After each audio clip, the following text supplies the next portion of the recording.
How's it going, everyone? And this is low speed tips on a scooter. So I'm learning today. So this is my first time actually really getting out here and doing MotoJitsu and practicing. And a couple of times I messed up a bunch of times because it's different. So with the bike with the clutch, right?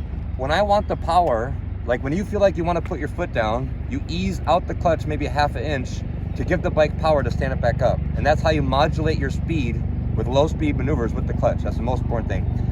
Obviously the scooter doesn't have a clutch, so it's all throttle. And there's a delay. Here's the biggest tip really. There's a delay by the time you twist the throttle 1 or 2%, by the time everything gets spinning up and then you actually get power. So ironically, when you think you're gonna need the power, you have to twist the throttle a half second before that. So by the time you get to a lot of lean where the bike may wanna tip over, that's when the power kicks in. So it's a timing issue. It's all about maybe 1% throttle and then you lean the bike versus leaning the bike and then you can ease out the clutch and have that power immediately. It's like a little bit of throttle, then you lean, or lean the bike and then it's almost like, watch my hand. Like I lean and kind of twist it a little bit, so I have that power going continuously, unless I have a lot of momentum going in where I have enough momentum to make it through. But it's just the timing of the throttle. So right here, it's a 20-foot wide by 60-foot long rectangle. I'm just gonna do some figure eights and then kind of show you what I just explained and talked about.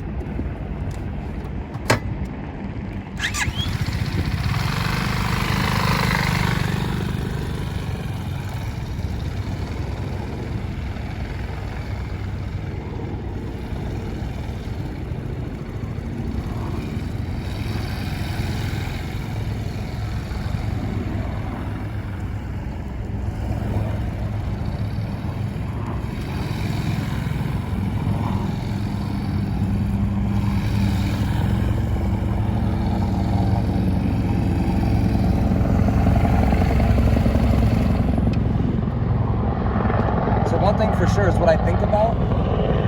Say I'm going to the left. For this bike or any bike, I think about my left hand. I want my handlebar to go on the ground. Like I'm literally leaning it as far as I can, because the more the bike leans, the tighter the circle.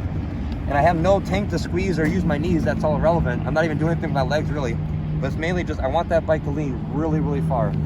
So first I'll kind of keep the bike upright and go through, and you'll see it'll be a pretty big circle. I probably won't make it 20 foot. And then I'll lean the bike dramatically farther over and watch how tight the circumference gets of the circle.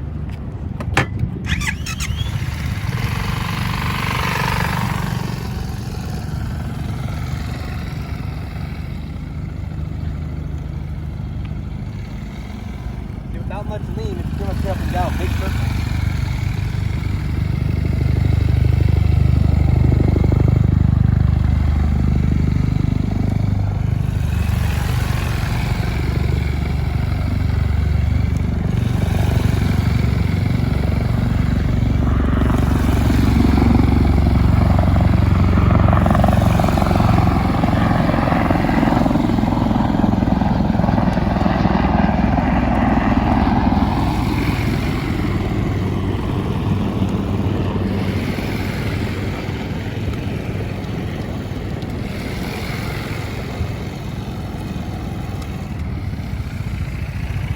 Now this is only straight throttle control.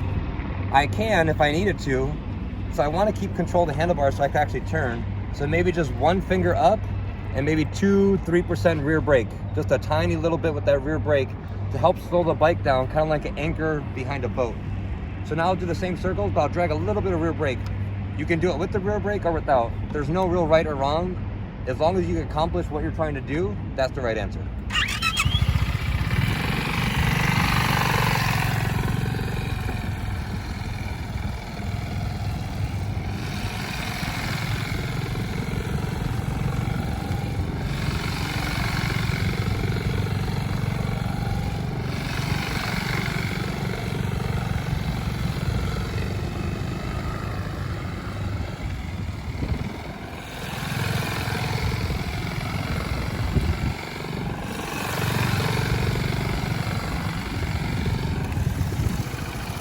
So the good thing about dragging the rear brake is I raise the RPM, maybe 1 or 2%, hold it steady, and then I modulate my speed with the brake. And I want you guys to go practice and feel this. when you're steady throttle and you're doing this low speed stuff, so with the clutch, you have to slip the clutch and kind of maintain it, and then you just drag the rear brake with your foot. But for scooters, you kind of just hold the rear brake, and you go 2, 3, 4%, 4, 3, 2, very slight movements, and you can feel the bike getting pulled down into the corner more. That's how you get the bike to tighten up and you get slower, but the throttle does not change. That's a very steady throttle. So there you go, everyone. Hopefully this helps you out. Get on your scooter if you have one. Like anything else, shut up and practice.